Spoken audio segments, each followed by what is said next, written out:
Good evening, ladies and gentlemen. This is the week of the catastrophe. The catastrophe. Parshat Shlach begins innocently enough with a command by God to Moshe, send for yourself people who will spy out the land. And before we know what's happened, everything has fallen apart. The result of the spies' report and the people's reaction to the spies' report is that the people in the end come to, for the first time, after years of complaining, not years, from the time they left Egypt, months of complaining, that they want to go back to Egypt. For the first time they say, let's actually do it. Let's appoint a new leader. So it's a political speech at this moment. Let's appoint a leader and let's return to Egypt. And that attitude of the people, that response of the people to the spy mission, leads God to decree that the people will now wander the desert for 40 years rather than going straight into the land. So there's going to be some strange latency period. There's going to be a period now in which they will be left in a way to die gradually. It'll be a dying time. That's the way it's described. That instead of dying at one fell swoop in punishment for whatever the sin was of the spies, God listens to Moshe's prayers and relents to the extent of spreading it out over 40 years. Right? So you have now a dying that will happen every night every year on the anniversary of the spy story, which is reckoned in Jewish tradition to be the 9th of Av, Tisha B'Av, which will be a night and a day of calamity. It'll be a day of calamity throughout Jewish history. So it's a way of saying, in a sense, that it's not only the promises of the past that will come to a catastrophic closure now, in a sense. They're not going straight into the land, but it's the whole future that in a way is already pre-shattered. There's something about that night and that day in which things will always tend to fall apart. There's something about that experience. No? Say what? Oh, that's not, what was the word you used? Not fair. Ah, that may well be. That may well be. I have no argument with that. But let's see where we can go with this. What was it that the people did that was so catastrophic? After all, even if it was a political rebellion simmering there, as it sounds like, let's appoint a leader, it's still all words. They haven't actually done anything. And all they ever do in Sefer Bamidbar is speak. I think we mentioned this already last week. That it's the book of Midbar, and there's a play on the word Midbar that the rabbis indulge in, that Midbar is the desert, the wilderness, but it's also Medaber. It's also, right, it's a kind of shocking play on words, because obviously it's different root. But nevertheless, there is a connection somewhere. It's this empty space, HaMidbar HaGadol VaHaNorah Hazeh, as Moshe calls it later. This great and terrible wilderness. You should understand what a wilderness is. It's not only a place where there's no food and no water, but it's a place that doesn't recognize human presence in any way. You can walk in the desert, and whatever effect your steps have left on the sand will be immediately blown away. People can sink down and die in the desert, as will now happen over the next 40 years. That's the way the serial deaths of the people are described. Bamidbar hazeh yiplu pigrechem. Terrible description. Your corpses will fall over into this desert. Every now and then, every year there will be just that collapse into the desert. You get almost a palpable sense of it. And then to be covered up with no sign left. That's what a midbar is, and that is its terribleness. Its terribleness is a matter of fantasy in a way. It's how you imagine that. You imagine the disappearance of a human being in a completely final way. That's it. No marker, no Yad Vashem, no hand, no name. Now, that's the meaning of the word midbar. But the other meaning of the word midbar is Language has something to do with language. Medaber. In this empty space, what can you do but talk? That in a sense, the only way you can leave a mark on what comes after you is by the things you say. And so the people try many, many speech acts, many, many exercises in speech, almost all of them unhappy ones, almost all of them unsuccessful ones, in the end a catastrophic one, which really makes everything fall apart. Now that movement of language, that's what the people are doing, and that's what they'll continue to do. But we can't help noticing that from the moment they left Egypt, from the moment that the Exodus was completed, they actually physically left the country, they crossed the border, it didn't take 2 seconds for them to begin what will become a mantra. They keep repeating the same thing over and over again. It's shocking when it happens right away at the beginning. What's the mantra? Let's return to Egypt. Why on earth did you take us out of Egypt? Why Exodus becomes there? Why on earth Exodus? As if they don't see any meaning in this promise, in this project, and let's return to Egypt over and over again. It's repetitious. I'd almost say that it's compulsive. And I'm going to be talking psychological language tonight, more than usual perhaps, psychoanalytic language. I'm talking here about, I would call it a kind of compulsive, repetitive statement that if someone does this kind of thing, if you find that you or someone you know is constantly harking back to a particular statement, it's always the same thing over and over again, we tend to think that there's a kind of breakdown of some kind. Because normally, a human being who's fully alive shouldn't be always repeating the same thing.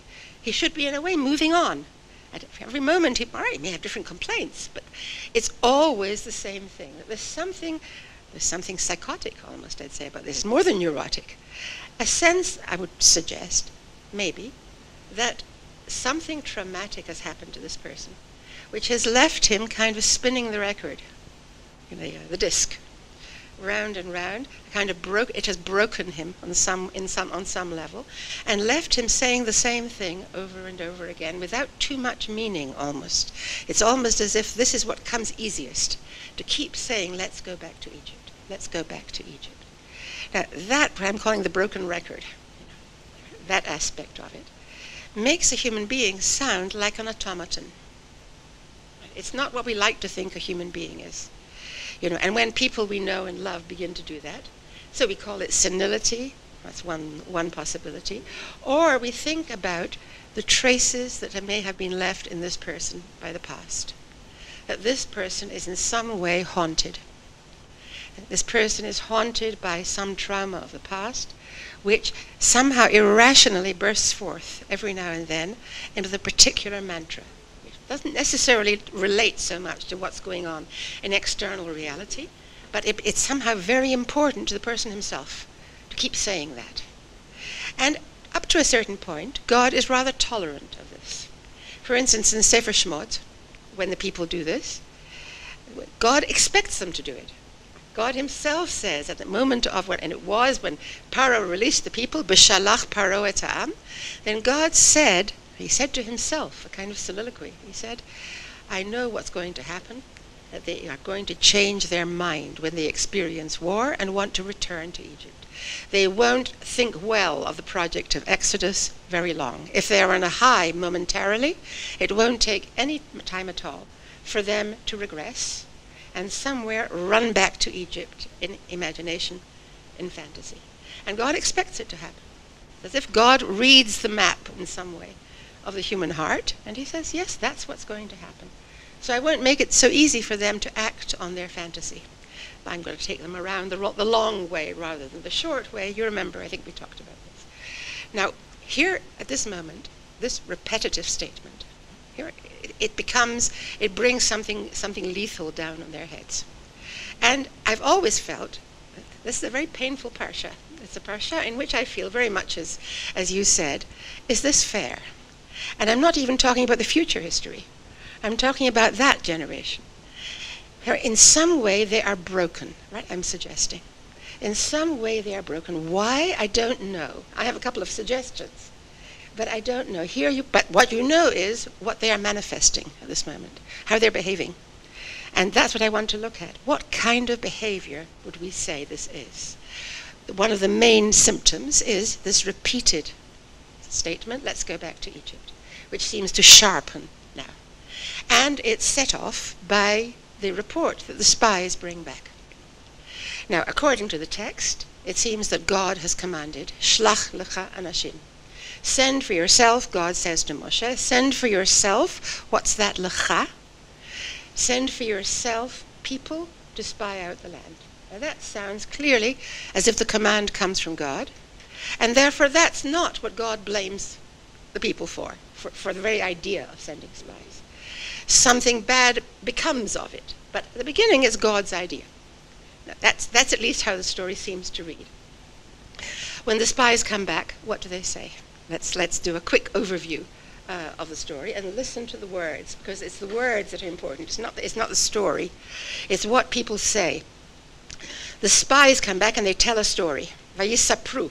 They have a story to tell. It's not called a report, it's called a story. And they said, we came to the land where you sent us, and indeed it is a land flowing with milk and honey. Right? You asked us, is it a good land or a bad land? That was part of the questionnaire that Moshe sent with the spies. And you could say it's the most important question on the questionnaire. Is it a good land or a bad land? Then asking about the strength of the inhabitants and if the cities are fortified and if it's a fertile land and so on. But is it a good land or a bad land? That seems to be the largest general way of telling the story of the land. And they come back and they tell a story about what wonderful fruit it has. It really is a land flowing with milk and honey. In other words, it's a good land. And we've even thought to bring you a sample in order to show you what a good land it is. So it was not only seeing, they obeyed God, Moshe's command, which is to go and see. Go and see the land, to spy out the land, latur et haaretz, but it's lirot, to see. And come back and tell us what you've seen. And they come back and they not only, they show as well as tell. They tell the story and they show to the people, look what a good land it is. Now that's an exemplary, you might say that's an exemplary fulfillment of God's command, of Moshe's command. He asked them a question and they answer it. They answer it honestly and even favorably. And the fact that they call the land land flowing with milk and honey also means that their story is it's kind of literary story, because it echoes what God had said to Moshe at the burning bush about this whole project, this long project of getting to the land. And he had called the land a land flowing with milk and honey, Eretz Tova Urochava. A good and spacious land, and a land that was the image God had used, a land flowing with milk and honey. And they come back and they quote it, and they sound just like good children. You know, they come back and they say exactly the right words. Yes, you see, God was right. He promised us. You know, we have no doubt anymore. All right, whatever our motivations may have been for going on this mission, we are fully satisfied. It's good, and here comes the catastrophe, and it's a verbal catastrophe. It's a word that brings everything down around their ears. And it's a word, Ramban points out, Ramban is the first one who pointed out the literary force of this word, how the whole story now pivots on this word. And the word is ephes, which is a most unusual word in the Torah or in Tanakh in general, to act as is that what a conjunction is? Yes, it's a conjunction. Yes, I've forgotten my grammar, too long ago. But conjunction, like and or but, it's however. That's the way it's usually translated.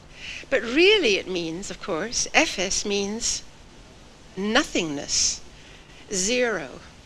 And I want to listen to the words. Because it's important to me now to try to get at understanding what kind of a state are the people in, are the spies in, if they use the words they use. Now, the word they use is not aval, which also would be an unusual word, actually, in the Bible. It could have just been the conjunction vav, right? It's a good land. However, that's how it's usually translated. However, the people are too strong. The people who live there are too strong, and the cities are fortified. They're big and fortified, and moreover, and then suddenly the tone changes, I want to say. So far, they're answering Moshe's questions. He did ask, are the cities fortified? What's the strength of the people? So now they come and bring a very fearful report. And they say, basically, it can be as good as it likes. It's a good land, but it's too much for us. We can't do it. But then the tone shifts from a rational tone of report on the strategic situation there, will we or won't we be able to deal with it, suddenly to what I'll call a language of fantasy. And the fantasy is the reference to giants. And they keep reverting to giants. It's not as if saying it once is not enough. Right? And we talked about this last week, how if you repeat something, what does that tell you? Right? It doesn't tell you necessarily that you feel very secure about saying this. It could be that what you're saying makes you so insecure that you almost, in a kind of madness, you keep repeating it. I just can't get my mind unstuck from this. What? That there are giants there. We saw Yilidei, how do they call them here? We saw Yilidei Ha'anak, and they emphasize we saw them. And so they're saying, we really saw them. We're eyewitnesses. This is not hearsay. That we really did see them. But when they emphasize that we saw them, they're also saying almost the opposite. We saw them as giants. In our eyes, they were giants. Now, what is the actual truth? Were there giants or were there not giants, historically, in the land at that time? So there is an argument, if we want to be charitable to the spies, and say it wasn't all fantasy, that there is an argument, you remember in Sefer Bereshit, at the beginning there with the early generations, there is a reference to Nephilim, who lived in the land. Nephilim is giants, there's another word for giants. So there's a strange reference to some kind of science fiction, kind of alternative reality, other races, other genetic possibilities that were in the world at the beginning of time. And this is called the children of those giants in a way. So all right, so let's be charitable. And let's say there really were in Eretz Israel at this time some very large people. Right. Some gigantic people. So the report is true. But if it was just factual, then to say it once would be enough. What happens instead? There is now, they revert to rational language, to reporting language, and the Amalekites live there in the south, and then the 7 nations who live in the country are listed. In other words, they're reporting in a rational way. What's going on there? What is the population there? And they finish speaking, and we're told very subtly. We're not told what the national reaction is to this report, but we are told that Kalev, the good spy, has to shush the people because there's such an outbreak of panic. Vayahas Kalev et ha'am el Moshe. It's really very oblique. It doesn't say clearly that there was an uproar.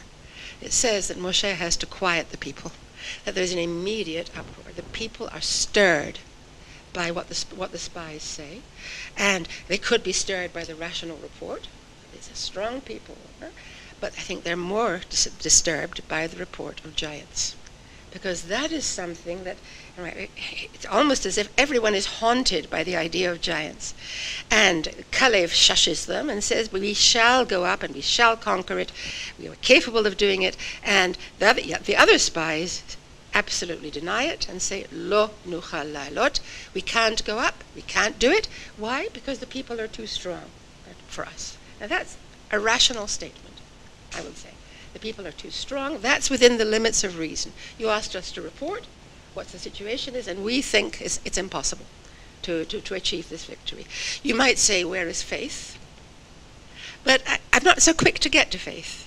I want to know, did they obey what Moshe asked them to find out? Did they obey the agenda? Did they fulfill the agenda of their mission?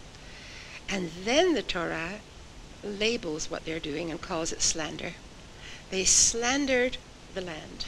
Vayotziu diba al haaretz. Now apparently you can slander, you can speak evil in a certain way, not only of people, not only of people, but of the land. What does that mean? The land doesn't have feelings. It can't be hurt. You know, what would it mean to bring out evil report, which is clearly a sin of the land, and that's what the spies are now accused of. And what do they say now? What is this to bring out evil report of the land? It turns out, again, not to be rational language. The land we pass through is a land that eats up its inhabitants. Eretz ochelet yoshveha, which has become a metaphor. You know, when we're feeling panicky about living here in one way or another, you know, then that sentence tends to see the light of day. Eretz ochelet yoshveha. You know, it doesn't always necessarily mean existential fear. It means, what can I say, the heartlessness of some of the people who live here. It's a way of criticizing our own population. Eretz ochelet yoshveha. And they come back now with this very negative view, fearful view, but I think fearful in the mode of fantasy. We feel we're going to be ground between their teeth. Right? The teeth of the inhabitants. And all the people we saw there are giants. Now, notice how it's escalating. Before it was just we saw some giants. Now it's everyone was a giant. It was a giant, Anshe Midot. And then again they say, and there we saw the Nephilim. And they actually use the word from Parshat Noach, I think it is, from the beginning. There we saw the giants, and uses every possible expression for giants. And Nephilim, b'nei anak min ha-Nephilim. You know, in other words, they're almost babbling at this point. And they're babbling with, I want to say, yes, fear. But fear not of the rational kind, which is, I would say that if you're afraid of war, and you're afraid of dying in battle, I would call that a rational fear. I'm sorry to be so unspiritual about it, but if you sleep well the night before you go, then maybe you're lacking in imagination. That's also a possibility. That you're not getting it. You know, what is war? Especially if you're outnumbered and outforced and so on. But that's not what we have here. Right? That's what it looks like. But in fact, the fear is what I'm calling the fear of neurosis, if not more than that. It's the fear of something that makes a machine of me, almost. Once I mention giants, I can't stop talking about giants. You know, I just keep coming back all the time to the fear of giants. And they finish their speech. This is the spies, the end of the spies' speech, is that famous image. And we were in our own eyes as grasshoppers, and so we were in their eyes. That's a very famous quotation. And what people often say about it is something like this. I've heard this sermon many, many times, even in non-sermon conditions, as if this is the plain meaning of the verse. That you see what happens if you have a low self-image. If you are like a grasshopper in your own eyes, if you are a mere nothing in your own eyes, then that's the way everyone else will look at you. So really it would be much more productive for your success and prosperity in the world to get a better self-image for yourself. You know, you better go out shopping and consume for yourself a better self-image. So it's a kind of pragmatic it's a kind of consumerism in a way, the way it's, you know, that the fact that you have a low self-image becomes almost a moral failing. Who said having a bad self-image is a moral failing? You know, it may be very much to your detriment, but that's not what the Torah is teaching us in general. You know, how to make friends and influence people is not really the burden of the Torah. That's not what the Torah is interested in. It's interested in other things. And so how do we understand this? And what I dislike about that interpretation has always also to do with the fact that it has to do with a certain kind of, what's the word, chauvinism? Ultra-patriotism, that means that the one virtue that's required of you is to think very well of yourself, to be totally self-confident, and then no one will mow you down. No one will. It's all very well, but I don't know if you share my distaste for this kind of teaching. However, I want to share with you what the sages say about it, in order to begin to broaden what we're talking about. This is on your page, in number 6. God says, The people have said we were in our own eyes as grasshoppers. So God said, Vitarti aleha. That I don't mind so much. Vitarti aleha is not exactly I forgive that, but I don't think there's anything really wrong with that. You can say that. I feel like a grasshopper in my own eyes. That's my fantasy in a way. That's who I'm a mere nothing. God says, I can take that. I'm not going to get angry about that. There's nothing to get angry about. It's maybe poor you, but I can hear that. But the fact that you say, and so we were in their eyes, there I get angry, God says. Look at the way the Chachamim read this. It's almost the opposite of what we said before. The fact that you humanly have a certain fantasy about yourself, and you look at other people as giants, and you are just a mere grasshopper. No, it's maybe not very productive, not very, very good for you, but God is not going to get angry. What God is going to get angry at is you're determining the question of how other people look at you. That is, you have a right to your own fantasy. You have a right to if you have a fantasy in which you are a mere nothing, and that shapes your whole reality in some way, then okay, that's who you are. But if you have a right to a fantasy, then so do others. They have a right to their fantasy. Who told you? How is it put here? Do you know really what I made you in their eyes? Look at an interesting way of putting it. God is saying here, how do you know their fantasy of you? That is what I've put in their minds about you, which has nothing to do with reality either, maybe. For instance, maybe they look at you as if you're angels. Now, that has nothing to do with what you think of yourself. Why do you expect to find a mirror reaction of your own self-image in the way other people look at you? You're limiting and determining other people's richness of imagination and the way in which, I think this is the basic reality that Chazal are addressing here, the way in which, in general, human beings go around inventing one another. Inventing one another, I want to say. And I want to say that God, in this midrash, God is the one who feels, in a way, that's where I live. I don't live in the place where you are ultra-rational and you see only the absolute truth. You are you see only through kind of luminous clarity. You know who you are and you know who everybody else is. All right, that may be all very reassuring to live in a world like that, but that's not necessarily where I am. Where I am is where I'm making people think in a slightly skewed way that arises out of their own history, that arises out of their own sufferings, out of their own many, many things mean that I shape the world according to some inner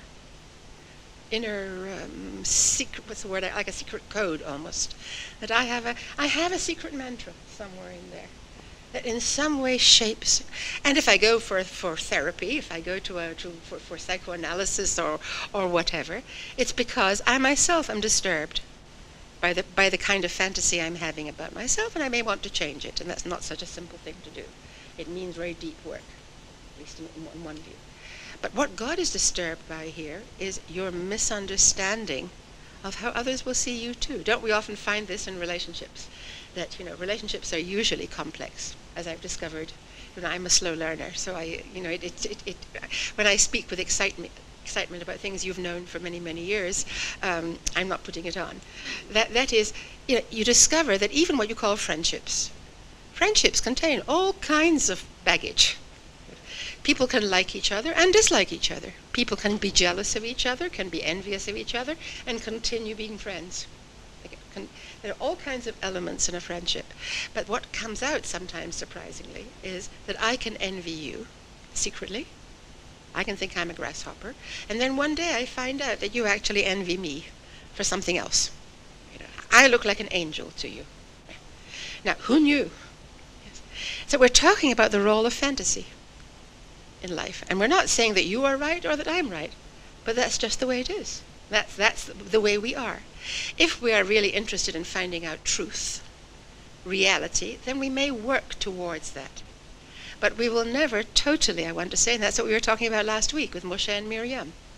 Moshe is the only human being who comes anywhere close to the clear lens, says the Talmud. Moshe is like a spaklaria me'ira. He sees through a clear lens. He sees something close to reality. Fantasy doesn't play that much of a role in his life. But in that, he's unlike all other human beings. Lo chen avdi Moshe, God said. Moshe is not like that. What is that? You, Miriam, you, Aaron, all prophets, however great they are, you are all haunted by fantasy. You are all, as a human being, that's what constitutes you, hauntings of one kind or another. The past has left its traces within you, and it may be more than your own past. Hauntings can go further than that. Stephen Frosch, the British professor of psychology, has a book called Hauntings, a very beautiful book, based partly on Talmud and Bible, but largely on psychoanalytic sources, in which he says something very absolute, like, he puts it like this: anyone who has not at some time been haunted, had this feeling of being haunted, it perhaps is not fully a human being.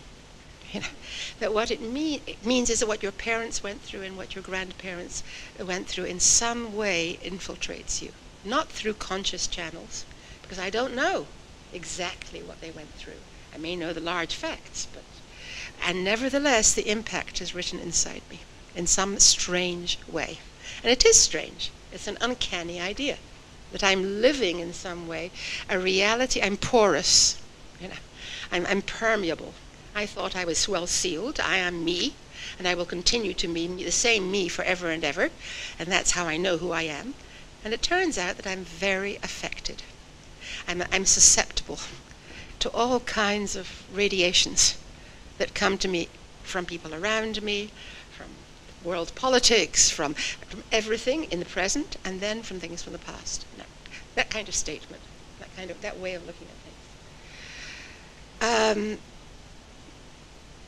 I think of those who really went through, that is all of us, who really went through a time in which there were giants around us. At some moment in the past, we all were there.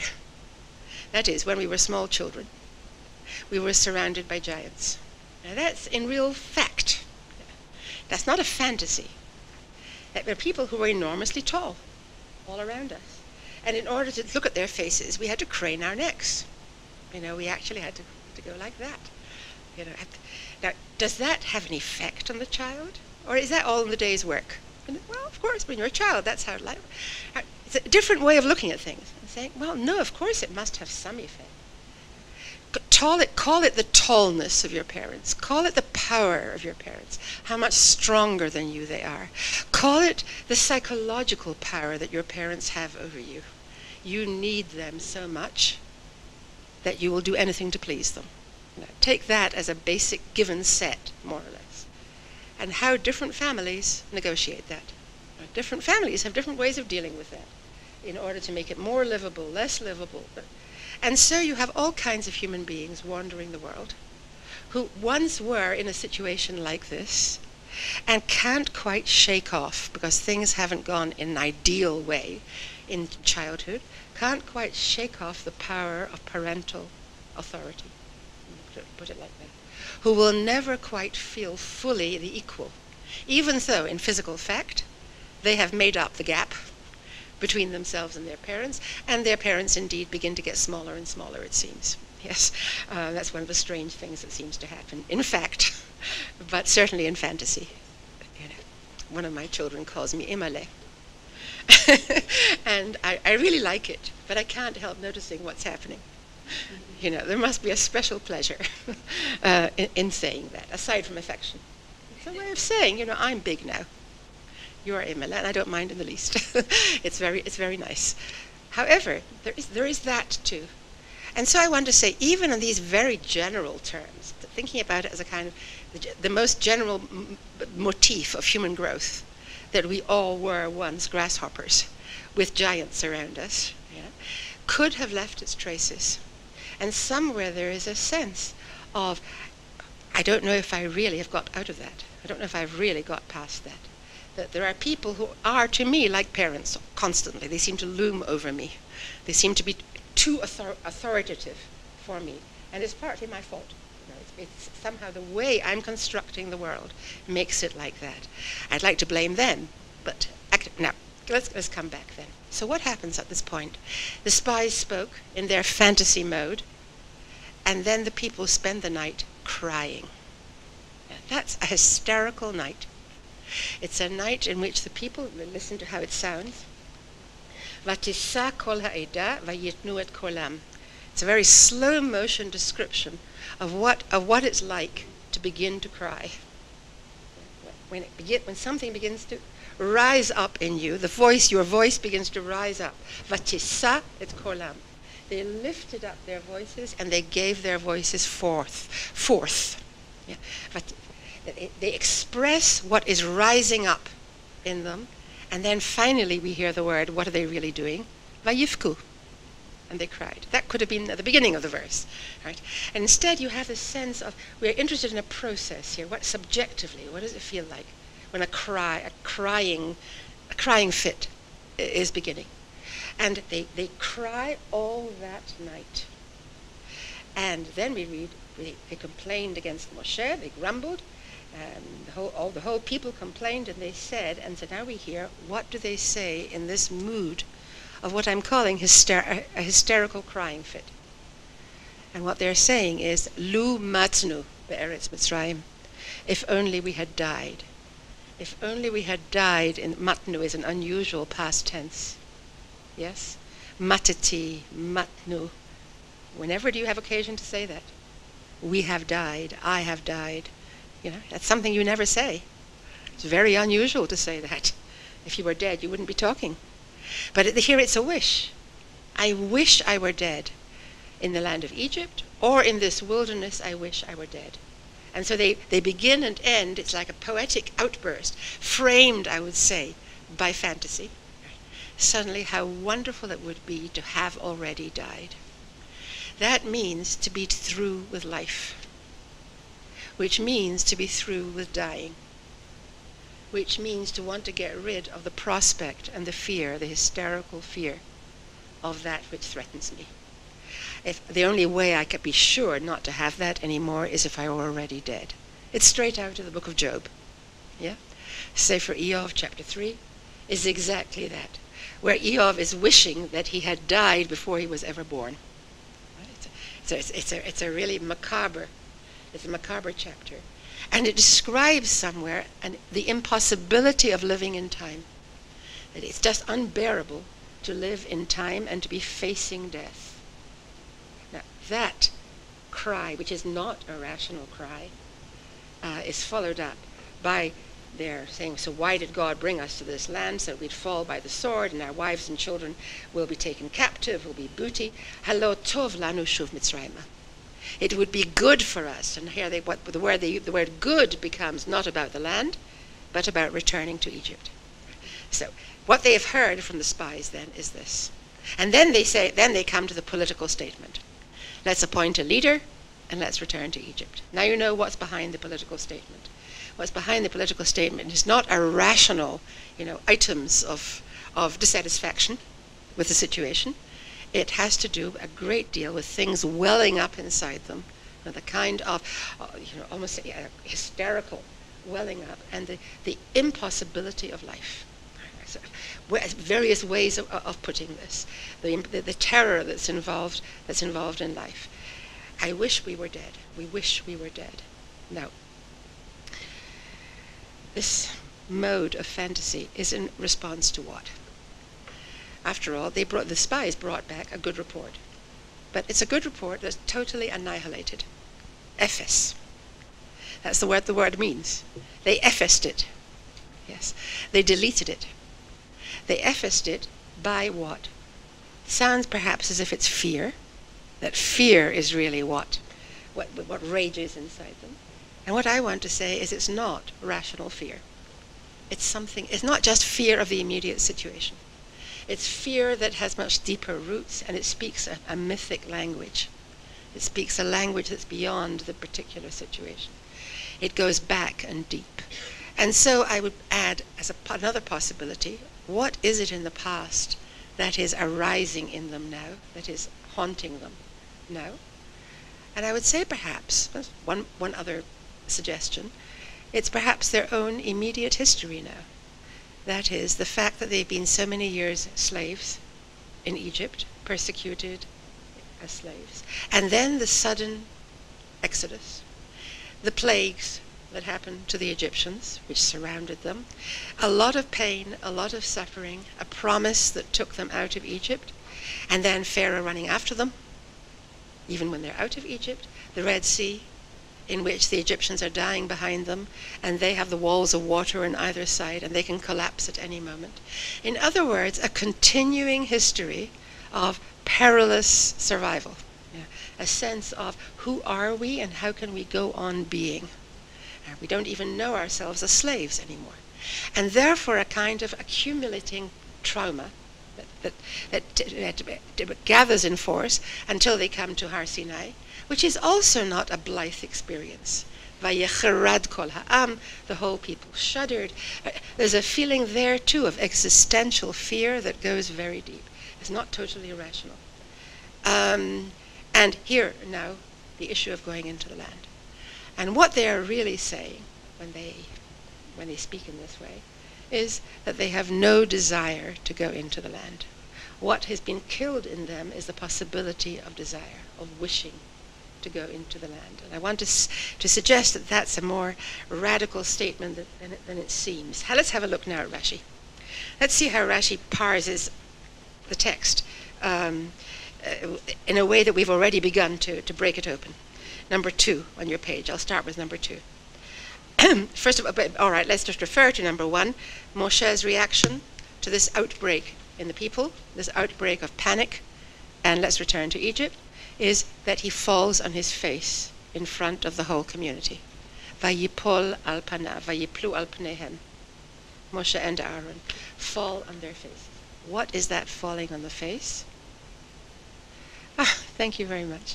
What is that falling on the face?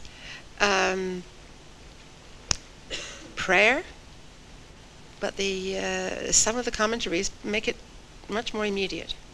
They fell on their face in a kind of feeling of defeat, feeling of despair, pleading, the Sforno will say. They are pleading with the people. That is, Moshe and Aaron are here alone, facing a people who feel totally different from the way they do. They think something is the truth, and the whole people now think differently. And when I say think, I don't really mean think. I mean their reality. That's how they understand their reality. Let's have a look at Rashi. God says to Moshe, send for yourself. What's that for yourself? And notice what Rashi does with this. Ledatcha, on your judgment. Ani eini mitzaveh lecha, I'm not commanding you. Im tirtzeh shlach. If you want, send. What has Rashi done here? 3 times over, he has said it's not a command. But it was a command. Shlach is in the imperative. But shlach lecha undercuts the imperative. Send if you want. Now, what is that? What kind of a command is that? If I say to you, eat your supper if you want. When I add the word, if you think it's the right thing to do, you should eat your supper. So, in a way, that's the situation here. It's a command that immediately cancels itself. Why? Let's have a look now. What's Rashi saying here? Because when they came to enter the land, and this is how Rashi is now going to construe the whole story. Rashi is going to take the account of the spies that we get in Sefer Devarim 40 years later, when Moshe remembers what happened, and he remembers it rather differently from the way it's reported here. There we read that the people said, Nishlacha anashim lefanenu. They came and they asked to send spies. It was a popular demand. First of all, not God's command. They came and they said, in fact they came almost in a menacing way, Vatikrevun elai kulchem. And all of you ganged up against me. You all of me in a way came and you came as a mob, and you came and you said, we want to send spies. That was the beginning of the story, Rashi says. And so then Moshe asked God, what should I do now? And then God said, Shlach lecha. Send if you think it's the right thing to do. Why doesn't God simply say no? How does it go here? God doesn't like the idea, according to Rashi, of sending spies. He's not in favor. He says, I told them that it is a good land there at the burning bush. God had used the word good there. I'm bringing them up to a good land. What, they don't believe me? So God takes it personally. He doesn't like it. It's not neutral. When the people say they want to send spies, it seems to cast doubt on the word of God, what God had said to them. So God doesn't like it. So why doesn't he just say no? He doesn't say no, like a parent doesn't say no to, let's say, an adolescent child. Yeah? A child who's neither child nor adult, who's somewhere in between. A child you can more or less, let's say, you can command. I don't know about that, but somewhere that's in the menu that you can command. Gets to adolescence, the child is practicing being an adult now. It's a different period. And so if you say no, that is going to cause havoc. It's going to make the child feel that you have something to hide, that you don't want the child to experience something that the child wants. And so he doesn't believe. So what you have to do in some way, what the wise parent does, is say something like this. Well, you know what I think. I don't think it's a good idea. I would command you if I could, but I'm not going to. I leave it up to you now. You make your own decision. Now, when the parent says that, and if the parent says it in a fair way, not with gritted teeth, not saying, you know what I want, but really in a way opening up freedom of choice for the young person. Then the question is, what will the young person do? What will the adolescent do? And if they do make a mistake, then that's part of the situation of having a free will. So God said, I'm going to give them room for error. I'm going to say, Shlach lecha. Go according to your judgment, send according to your judgment, and the people will then respond according to who they are and what they want. And desire and opinion and subjectivity will play a role in this. If they're making a mistake, they'll find out about it. And I don't think that's a punitive. That's not the parent being punitive. That's what's called natural consequences these days. Yes, in parent training. Right, so they will experience the natural consequences of making a mistake. But the parent wants to save the child that. Parents still want that. But they're told to back off, right? We're told now back off. Because it's no longer the time for that. The child has to develop his own capacity for making judgments and decisions. And that's what you get in this play between Shlach and Lecha. That God's view is there, he doesn't like it. And then how does the story go on? Let's continue with Rashi's story in number 4. This is Rashi now on Sefer Devarim. We're now jumping to Deuteronomy. When the people asked to send spies, I liked the idea. Vayitav be'enai, Rashi says. The idea was good in my eyes. And Rashi reads this rather provocatively. It was good in my eyes, but not in the eyes of God.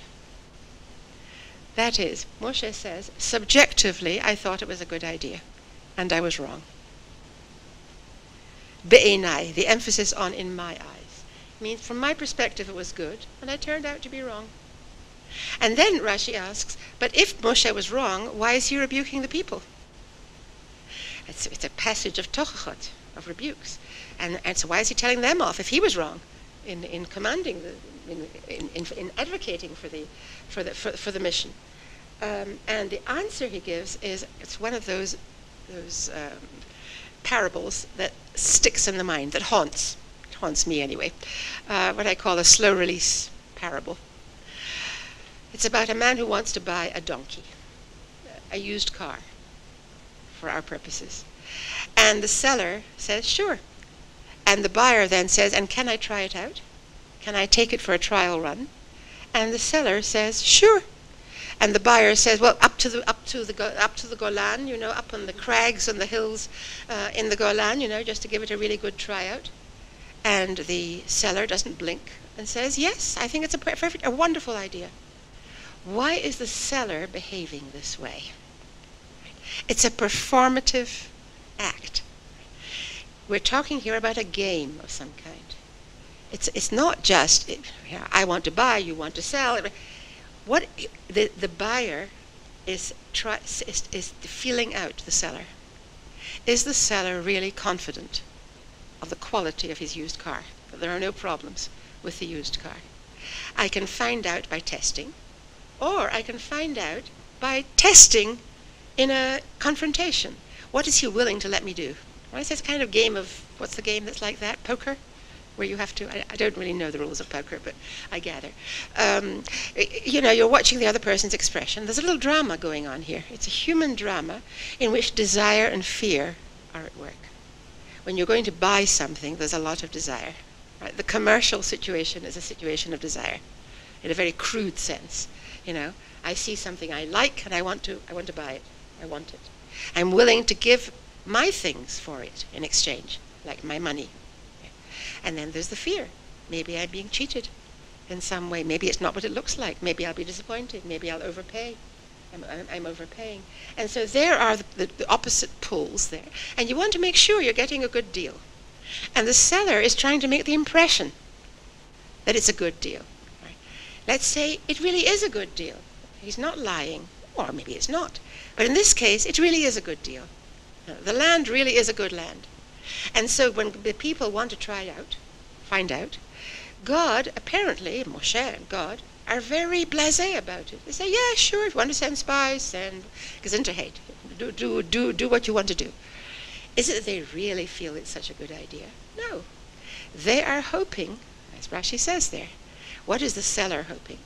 That the buyer will be satisfied by the game and will not insist on sending the spies. Will not insist on using the trial run. Now, so it's a game of a certain kind, and Moshe thought he's being very clever. He's being psychologically clever there. And I was wrong, because you didn't change your minds. You still insisted on sending spies.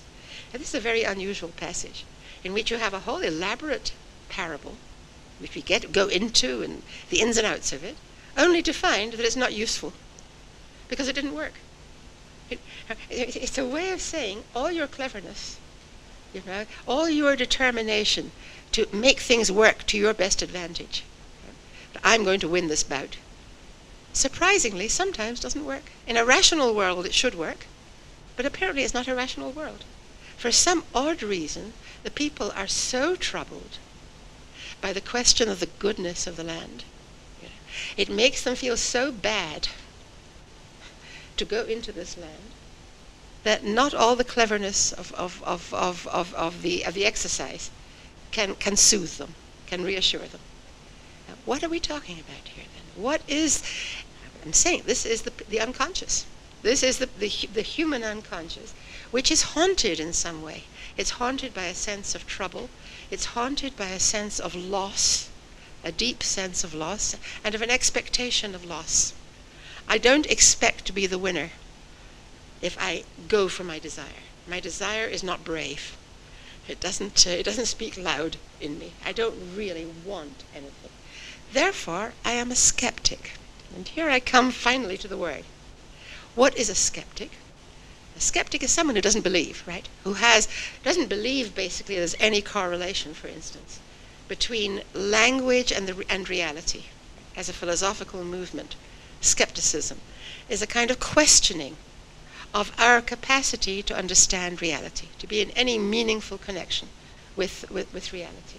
Now that's a very deep philosophical, almost, again, I would say it's almost a fantasy. And that's the way that Stanley Cavell deals with it. He's a contemporary American philosopher who writes a lot about skepticism. And he has this to say. Let me quote a couple of sentences from him. He says, "You may think skepticism is just rational inquiry. That this is the way of philosophers, of intellectuals, of cerebral people, that they don't take reality for granted at face value, but they ask lots of questions. So, what is this land? We want to find out for ourselves. Nothing wrong with that, is there? That's somewhere always the question. So, what was so wrong in wanting to, and what was so wrong with the report in the end? And Cavell, of all people, who is a philosopher himself and knows about rational questioning, but he says, when it comes right down to it, there is a kind of fanaticism in human beings. He calls it the skeptic as fanatic. There is a fanaticism, that is, a fantasy of some kind, a compulsiveness in human beings, which is he calls world-consuming doubt. Now that's not, I'm uncertain, I want to make sure. World-consuming doubt is that doubt is a raging force in me, and it's there destroying every possibility. That every possibility of beauty that comes to me, I will immediately find a way of undermining. I'll find a way because perhaps I've been hurt so much. I put it that way. I've been traumatized. I've had losses. I've lost too much. I can't believe in the blandishments, of things on promise. And so he describes it as a psychological state rather than as an intellectual movement. Someone who's just canny, who asks good questions. That skepticism, he says, is annihilation. It's the standing threat to human existence.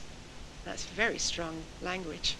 The skepticism is a standing threat, it's a perpetual danger, and makes us not exist. That we cannot actually live properly if we're not prepared to know anything fully. That is to say, I acknowledge this. I acknowledge something even though I can't prove it, even though it's not perfect. Nevertheless, I'm prepared to commit myself to it, even though it's not absolutely full. Its emptiness is relative. I know something, but not everything. I call that nothing. And I say Ephes. Right? I say Ephes, it's a way of saying it doesn't meet my standards of proof. It doesn't meet it's impossible in this life that I should ever understand things fully enough to be able to commit to anything, to be able to commit myself to anything. And that is, for Cavell, it's obviously a state of mind that he knows about in himself and in others. It's not so rare, actually, in a less extreme form, that tendency to say no, it's not worth it, I can't credit it. And in order to see how Chazal deal with this problem, how that the sages deal with it, I want to share with you another midrash. This time Rashi doesn't quote it. Rashi is interested in donkeys. That's his parable. But let's take actually a more fraught example. Closer to us. It's not just a commercial market image. It's marrying a wife now. All right? There was buying the donkey, and now there's marrying a wife, with hyphens.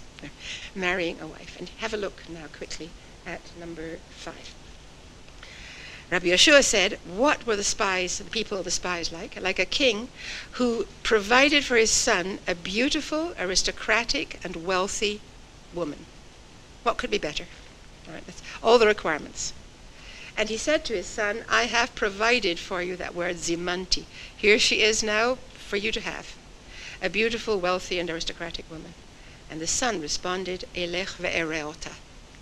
Let me go and see her. Now, is he justified or isn't he justified in saying that? That is our question now. You could argue both ways, I want to say. Let's see how it continues. Let me go and see her. And the writer of the Midrash explains it by saying, because he didn't believe his father. So that's an interpretation of why he insisted on seeing. Because he didn't believe his father's word, he wanted to check out for himself. And then that becomes that he thinks his father is lying. That he thinks his father is lying. Now, you see how it's moving towards Cavell. That is, it's a tendency to be skeptical. Really, she's ugly. Then it becomes clear that the only one of the 3 requirements that the son is really concerned about is the beauty. The other 2, he does trust his father for. That she's wealthy and aristocratic. It's the beauty. And surely he has a right to want to find that out for himself. But the way it's put in the Midrash is as if beauty is an objective, absolutely measured like the Miss World. Is she number 1 Miss World?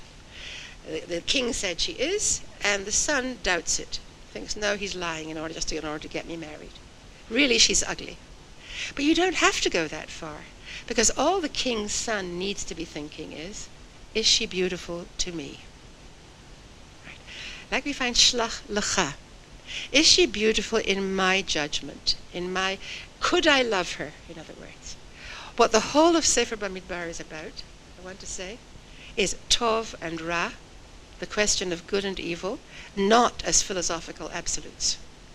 Not as something, either it's good or it's the opposite, it's evil. And God saying it's good and you can't argue with him. What, you're accusing him of lying?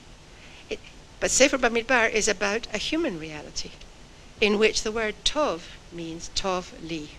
Is it good to me? Is it good in my experience? And that means basically I love it. I want to translate then. Tov is something I love, I want, I love, desire. And ra is something I repel. That seems to me undigestible. I can't take it in. This is not something I want in my life. And that becomes the subject matter of Sefer Bamidbar. It's a book about humanity. It's not a book about gods, from on high telling you what. It's a book about human beings and how they try to digest. Right? How does it taste to me? The tam of experience. To God, it tastes good. The land is good. To Moshe, I would say, this is where we move on a little bit. To Moshe, what God says is absolute. Moshe is that only human being who sees through a clear glass. He's the only one. If God says good, that means good. It isn't just the fruit we're talking about. If the fruit is good, it's because everything is good. Ultimately, everything is good. But for no other human being is it like that. That's the meaning of that lo chen avdi Moshe. That Moshe is different, he's wired differently, not in the usual human way. And what we learn from this is not about the exceptional Moshe. We don't understand that, really, that possibility.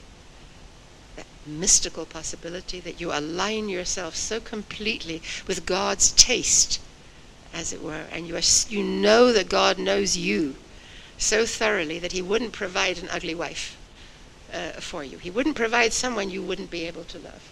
Now, that kind of total identification, in a way, with God's desire, with God's estimation of things, is beyond all human beings except Moshe. That's at least what the Talmud says. How do the rest of us think? I want to find out for myself. It's a matter of love. And in fact, the rabbis say, it's not exactly a law, I think, but there's a recommendation, that a person shouldn't marry a wife before he's seen her. And that's the word, to see. To see means, in a way, to check out. It means to see, can I love her? Yeah, this is another thing that took me many years to understand. The male fear of, can I love? Of can I love this person? On paper, she may be all very well. But this sense of not being sure that I can come through, of not being sure that I can actually be on an ongoing basis. I can be the person who is her husband, her lover, and so on. I'm saying it a bit in a roundabout way, but you know what I mean. Of course, I'm talking about potency, but potency in an emotional sense. Can I be that person that she deserves? And it's connected in the Talmud with the idea of you shall love your neighbor like yourself. Ve'ahavta et re'echa kamocha. How can you do this to another human being? To marry them, to a woman, to marry them without having found out, at least first sense of things, that you have a sense that you love her. You sense that love is possible here. And that sense of the possibility of love, it becomes an ethical matter for the rabbis. That is really quite justified. You shouldn't be depending on God totally for that. You must meet her. You must see her. All right. So what do you have in this midrash? God is angry, or the Father is angry. He says, all right, you can see her. I'm not going to stop you from seeing her, because then you'll suspect me even more. Right? It's the same double bind. You'll think even more that he's lying to me. He doesn't want me to see her. So there you are caught in language in this way. And so God says, right, you can see her, but you will never see her in your house. Which is another way of using the word to see. To see meaning to relate to her, to acknowledge her you are somehow incapable of acknowledging her as your wife. And so we have here a number of possibilities. One is that the son was supposed to trust his father and marry in a traditional worldview. That might have made some sense, at the time of the Midrash. But forgive me if I'm a little dubious about even about that. Certainly now, we tend to think that a young man has every right to see the wife. And Chazal themselves understood this. Right? The Chachamim, the authors of the Midrash themselves, it can be traditional worldview, but still, there is that sense of the extremely personal nature of certain decisions. And there is such a thing as the personal area, which is not necessarily the same as the commandment. Yeah. So it's acknowledged, in which case he's perfectly justified. Or, third possibility is that maybe this son is really, in some way, he's going to turn out to be a congenital checker-outer. He's going to turn out to be a kind of compulsive, the kind of young man who will go on endless dates, just to see, and never actually commit to anything. Because the one thing he can't stand in some way is the idea of, I want a wife and I want to love. In some sense, he wants there to be nothing. Everything is ephes. Everything is reduced to ephes. And that's Stanley Cavell's argument. That's why this mentality is such what he calls a standing, what does he say, what does he call it? No, I can't find it. A standing threat, thank you. A standing threat to human existence, that's right. Okay.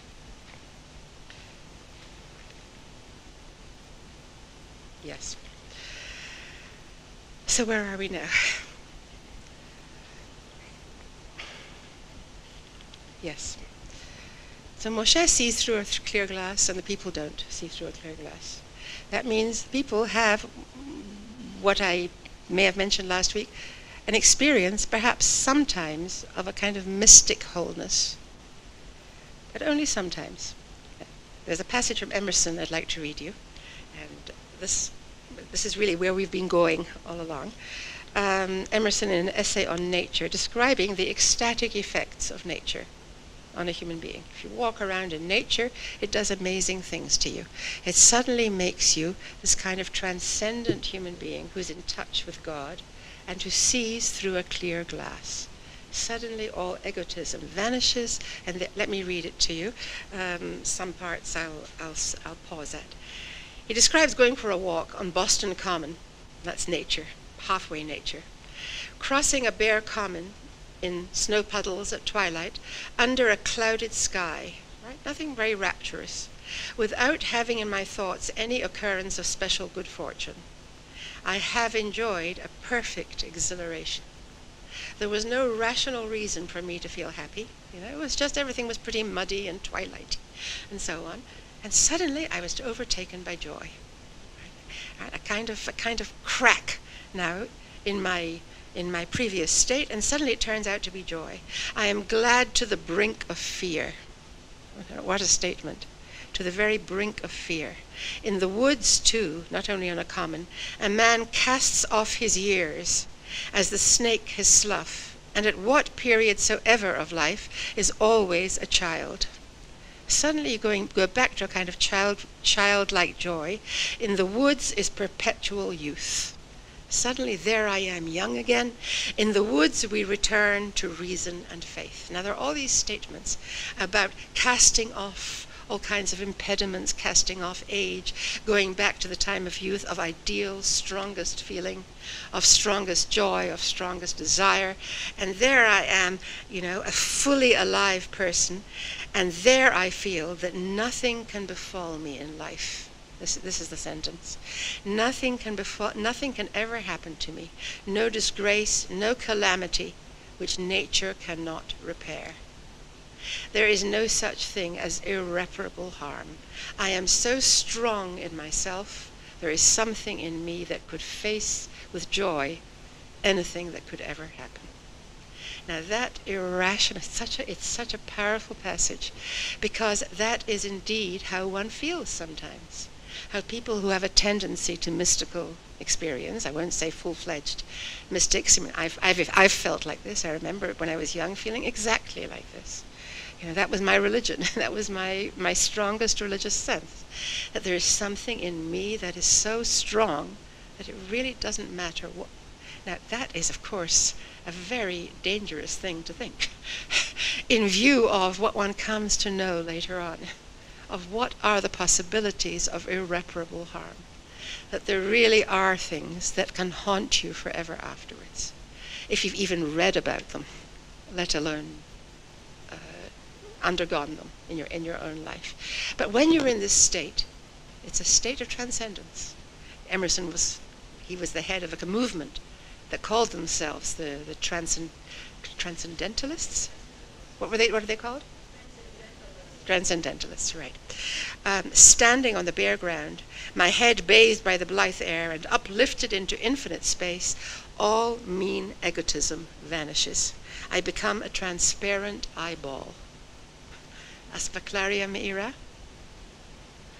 I would suggest, it seems to me that, I'm speculating, but I think that Emerson, who knew Hebrew, and who was a divine, he was a religious professional, he was someone who preached from the pulpit, I think he must have known that expression when he comes up with this transparent eyeball. What is a transparent eyeball? No egotism. He says, I am nothing, I'm transparent, I see all. There is nothing particular or quirky about me. I, in a way, am pure reason, pure faith. Everything is all one for me, and I have no disturbing ego. The currents of the universal being, in capital letters, circulate through me. That's a beautiful description of exactly what it feels like. I am nothing but a channel for the divine forces, divine energies to move through me. And he finishes by saying, I am part or particle of God. Now, what do we say? Certainly in Hasidic thought, I think in Chabad thought, it's very big, that a human being, a Jew, is chelek eloka mimal, is a part of the divine, of the supreme divine. That I am a part. It's not exactly pantheism. I think it's called panentheism. In any case, without being too technical, it's a sense that my real being, which is my eternal being, is I'm a nitzotz. Yes, I'm a spark of God. And these are ideas, but they're ideas that people have lived by. And here is Emerson from a very different place. He doesn't belong to our world, but he is describing that experience as a human experience. He doesn't even like to use the word God so much. He talks about the supreme being, or something is coursing through me. So it's a human experience he's describing. And this is a passage I've always loved, and people I know have always loved it. And then I read a critique of it that made me think again. And it's with this that I want to develop this for the time we have left. This is a critic called Mark Edmondson, and he talks about this idea of irreparable harm. And he says basically that it's a kind of illusion of immunity. And in a way, it's whistling in the dark. Emerson has just lost two people who are very close to him in his family. I don't remember the exact relation. One, a sister, and two people in his immediate family. Surely he must know something about irreparable loss. How is it? What makes him able, right? What this romantic suddenly, and he says it really comes from romantic poetry, but he is translating the poetry of the English romantics. Think of Tintern Abbey, of Wordsworth, that I see through with a clear vision, and I see through all the mere appearances of the world. And Edmondson says, here is Emerson, kind of as an American, saying, I go much further than those English romantics. I'm now speaking for the new world. And for us, there is no old age at all. You are old, you Europeans. Here I speak in a world of youth, and eternal youth, perpetual youth. And these states of being are the truth truth for me, and there's no other truth that I need to confront. And Edmondson is very unhappy about this. And he says what is lacking here is the essential human experience of loss and mourning. Without acknowledging loss, then how can one mourn for the loss? If I say that basically nothing can ever really be lost to me, because there is always, the translation into other terms, or then I never go through that important process which is called mourning, which, of course, Freud made a great deal of. That's what he called the work of mourning, that it's a work in itself. And what is that work? I think Freud is here a good Jew when he talks about that. He comes from rabbis, because the rabbis talked about this kind of thing, that what we have we don't hold forever, and that there are constant fallings away from us. There are constant things that either we lose to death, the death of those who are close to us, or to our own old age, or to many things that happen in youth as well. There are many losses. And to pretend that they haven't happened is to ignore, what can I say, the savage side of reality, the savage side that has a place. It has a place within human experience. And to pretend that it doesn't exist is actually to deprive oneself of a possibility of growth. So how can you ever really love again if you remain eternally denying that you've ever lost anything? Right? In a way, it's the worst defeat to pretend that these occasional states of ecstasy, and I'm personally, that's how I would like to read it, that Emerson is justified, but the rabbis would say that's an occasional state. Sometimes one is given the grace of an experience like that. But the real work, and life is work for the rabbis, the real work is the work of dealing with loss. And Cavell says the same thing. He says the world is always leaving us. It's really a very, very poignant passage. We go to sleep at night, and in a way the world departs from us. And then the next morning we have to wake up and recover the world in some way. We have to pull it all back into us as if we really are the same person as we were yesterday. To find the continuity, to be able to see and recognize the beauty of the world, which we can only allow ourselves to do, he says, if we acknowledge, we know the reality of what happens. If we encounter things that happen to us, things happening to us is the good news, in a certain sense, even though the things are bad things. There is a bracha, you say, when you get bad news, which doesn't mean you're saying it's good. You're not saying it's good, but you're beginning to speak about it.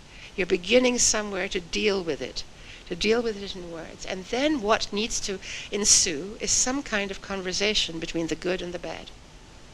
Not to ignore the bad, not to ignore the possibility of irreparable loss, of harm, but in some way to bring it into conversation with what the world is offering.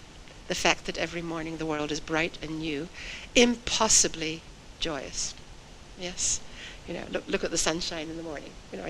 I'm being a bit simple-minded, but that's how it is. I remember at a period that was very difficult for me. I used to get up actually while it was still dark, and I used to sit out on the balcony and watch the light coming, and that was immensely comforting for some reason. That is, just to watch the process, total darkness, and then just watch how it happens. That built into things, there is darkness and there is the growth of light. And something then about a conversation between the two. So when the people cry so desperately during the night, they cry, and Moshe then says to him at the end of 40 years, he says to them, I know what you were really saying that night. This is in Perik Aleph, Pasuk Lamed Vav of Chaf Vav of Devarim. Sefer Devarim, 126 of Deuteronomy. You can see the Rashi on your page, actually. Number 7. What were you saying when you were crying so hysterically during that night? You were saying, I wish we were dead, and so on. But Moshe now has something else to add. You know what you were really saying? B'sinat Hashem otanu hotzianu me'eretz Mitzrayim. It's one of the most macabre verses in the Torah. It's a verse that no one seems to remember. Whenever I've said it, people look at me blankly as if, where did you find that? Because God hated us, he brought us out of the land of Egypt. That is, what were you reciting during the night? You were reciting a demonic narrative about how Yetziat Mitzrayim is a hate story. How God brought us out of the land only in order to destroy us here in the wilderness. Now, why would a person or a people have such a totally skeptical view of the possibilities of the world? That God has made promises to them, but it's really just a demonic decoy to get them to go out into the wilderness and die ignominiously in the desert. Now, there are moods in which apparently human beings feel like this. That everything looks dark, that everything looks as if there's no possible joy. And what does Rashi comment on it? He makes a psychoanalytic comment. He says, when you said that God hates me, what you're really doing is projection. And he more or less uses the word projection. He just describes it. He says it's when you think something, you feel something about someone else, and you say they feel it about you. Which is what the spies were doing when they said we were in their eyes as grasshoppers. That's what God gets angry about. You can feel whatever you feel, but don't contaminate other people's possibility, like God. Don't make it impossible for there to be a God. Don't make it impossible. And what you really are doing is hating God, Rashi says. You hated God. Yeah? You couldn't stand the possibility of love, and marriage and so on. That in some way you were harmed, you were damaged so much that you couldn't actually face your own damage. You couldn't acknowledge it. Now, 40 years later, Moshe can tell them, you were really hating at that moment. You were full of aggression at that moment. You were full of a certain kind of destructiveness then. And so what do you do about it? And I want to finish with two things very quickly. One is what the good spies say after the night of weeping in our story, in our parsha. The good spies, Kalev and Yehoshua, say, Tova haaretz, if only God desires it, im chafetz Hashem b'chem, if God wants you, which means really if you want God, if you can find a desire for God and the land and good things in the world, then the land is very, very good. You'll find that the land is tova mo'od mo'od. Now that's a very strange statement, because no one denied it was a good land. All the spies came back and said it was a good land. Now clearly when the good spies say it, they mean, but not the way. I don't mean good in the way that the other spies came back and made a courtesy bow in a kind of public acknowledgement. Oh yes, the advertisements are right. The oranges are very good there in Eretz Yisrael. However, Ephes. No, I mean a very, very good land. Now that has an almost childish sound to it. It's children who talk like that. They say, very, very. It's as if, you're stuttering when you say it. You want to say something that you don't quite know how to say. It's an extremely good land. What are they actually saying here? There's a wonderful interpretation of this that I want to put on the table here as we move to finishing. This is the Hamek Davar, who I quote a fair amount, a 19th century, not Hasidic commentary. He comes from the other side of the spectrum, the other side which has to do with a kind of sagaciousness, a kind of psychoanalytic subtlety and understanding of complexity. And this is what he suggests. He says, what is a very, very good land? It reminds him of God calling the world very good. When, on the 6th day of creation. On the other days, he calls it just good. And God saw that it was good. Again, the same emphasis on seeing. God saw it as good. And then God saw it as very good. Why? Something to do with Adam. Because on the 6th day, Adam was created. And there's even a pun on Adam and Ma'od. Yes, that is an anagram. What is very good to God about the world? That there are human beings now in the world. Human beings introduce a veriness, an intensity, an intensification into the world. And then he comes out with his suggestion. And it's based on another strange midrash, which says, what is tov ma'od? Ze malach hamavet. That's the angel of death. Now that is not common sense. Right. And that's why it's interesting. It's saying basically that the great losses that human beings experience is what makes, and this is his reading, this is the Nitziv's reading, it's the experience of loss that makes the good so extremely good to us. When he says good, he means beautiful, pleasurable. He's a ta'anug. The acuteness with which we enjoy the beauty of the world has something to do with mortality. Now, we've just said two opposite things. That mortality, if we're not willing to acknowledge it, can actually block us from experiencing goodness. But if we are willing to acknowledge it and to mourn the losses, it makes us it sensitizes us in some way to the beauty of the world. And this is the Hamek Davar, who's normally very sober. And here he makes his subject our intensity in how we live in the world. The fact that we don't just experience things in a kind of parav way, if one's really a human being, that one experiences things intensely. And that's how it's meant to be. We're supposed to be intense. And mortality plays a role in that. If we lived forever, and those around us lived forever, we might enjoy the world, but not as much. It would be more continuous. And here we are again with the same theme that we talked about as with Miriam. Miriam keeps haunting us. The lifamim, if it happens occasionally, if something comes and goes, then you're there much more for it. And I want to finish with Winnicott then. Winnicott talks about love and hate. And he says, without hate, there can be no love. What is hate? Call it aggression, destructiveness. Right? He uses all these words as if they mean the same thing. What he means is human beings, as human beings, from babyhood onwards, are aggressive creatures. It's simply the way we're made. The baby butts his way out of the womb, head first, if all is well. It's a very complicated business if the baby does it the other way. It's not a good thing. The baby does it head first, and he makes a point of that. I was interested. He was a pediatrician, aside from being a psychoanalyst. So he says that butting movement, you come to know that you really exist by coming into collision with things and moving things out of your way. That's where, out of the way, I want space here. You make your own space. Now, that is very difficult for an adult often to accept about him or herself. That is, I am a perfectly loving, friendly, easy to live with human being.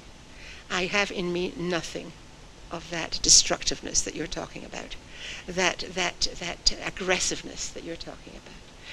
And Winnicott isn't buying this, and he's saying, to some extent or other, and it does vary, we all have some of that. What is the bad thing? What is the thing that really doesn't bode well?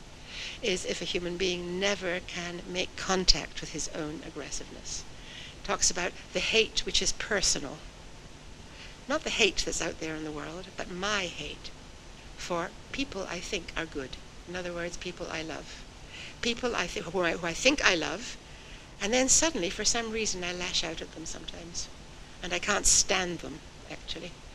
Maybe because they've let me down. They haven't responded to my love as I think they should have. Or maybe even without any reason. Suddenly there I am, acting very differently. And he wants his patience. He thinks the problem of people very often is that they can't ever get in touch with their own aggressiveness. And then the result is one of two things. A kind of depression, because one is not really alive then. If you haven't found aggression in yourself, then in a way you don't know what it is to enjoy the world, to enjoy playing games, to enjoy manipulating things to your will. A lot of enjoyment has to do with the aggressive impulse. And so the sages say, they have their way of putting it. Now Winnicott can't be credited to the sages because he didn't know anything about Jewish tradition. He was not Jewish. One of the few who are not Jewish, a few psychoanalysts. That's overstating it. What do the sages say?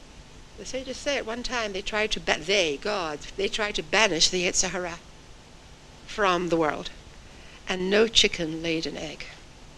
Yeah. The Yetzer Hara is the evil inclination, which I identify with aggression. I think that's really what's being talked about when you say the evil inclination, the destructive part of us, the part that only cares for me. And no chicken laid an egg, no hen laid an egg. That's one way of putting it. What does Winnicott say? And I'll finish with the rabbis then. So Winnicott says that his aim is in some way to make a person experience his own aggression, to know it's there, and once he knows it's there can be some kind of conversation between his aggressive side and his loving side, and to realize that there is some kind of conversation again that can happen between them, that they can talk to each other, and it's a question then of how you live with it. That you can, hopefully, live well with these opposing forces inside yourself, whereas you can't live well through denial. And how do the rabbis put it? Ve'ahavta et Hashem Elokecha b'chol levavcha. Love. What are the possibilities of love? What do they depend on? Loving God. You shall love the Lord your God with all your heart. That is all-out love, energetic love, depends on your heart having two chambers, say the sages. Two bets, levavcha, not libcha. As if you have a two-chambered heart, you might actually have one, a two-chambered heart, and one of them is the Yetzer HaTov and one is the Yetzer Hara. That is, you want to love God, it has to be with both sides of you. If you edit out the challenging side, the live part, really, the part that the lion, the tiger, as Blake puts it, and only will have the lamb, then you'll find either depression or projection. That you'll have a lot of other people being aggressive around you. That's the way you'll experience your life. Other people are nasty to you all the time. You're putting it out of yourself. And so the rabbis are really saying something very strong here. And let me finish with the rabbis. So the rabbis say you want a possibility of loving God and not hating God. The first thing is to acknowledge that there is such a thing as hating. And there are reasons for it, all kinds of reasons. Some more in the realm of fantasy, some maybe to do with more common discourse, ways of thinking. But if you acknowledge it, if you acknowledge that energy, then love becomes possible. And I do want to point out that after Moshe has referred to hatred, that you really hated, God hated, you said God hates us, and that means really you hated him. After he's used that unmentionable word, hate, we find a whole explosion of words about love in Sefer Devarim. And to me, it's no accident that God desires you, chashak, chafetz, ahav. You are commanded to love God with all your heart. That was never possible before hate came onto the scene, consciously, came into view, so that the people could take it into account. After that, suddenly, Sefer Devarim has all this very human emphasis on a relationship between human beings and God, which means a possible relationship between human beings and the land. Love, what we call love in general, love energized by kind of depth experience, a depth experience of something that might never have been acknowledged. So in the end, if the land is very, very good, it's because it contains some loss, some losses. It's because there is the dark side as well, and then we are left with a complex situation, which the spies now have to wait 40 years to somehow mature towards, somewhere be able to take on themselves that kind of sensibility that we've been talking about. Thank you.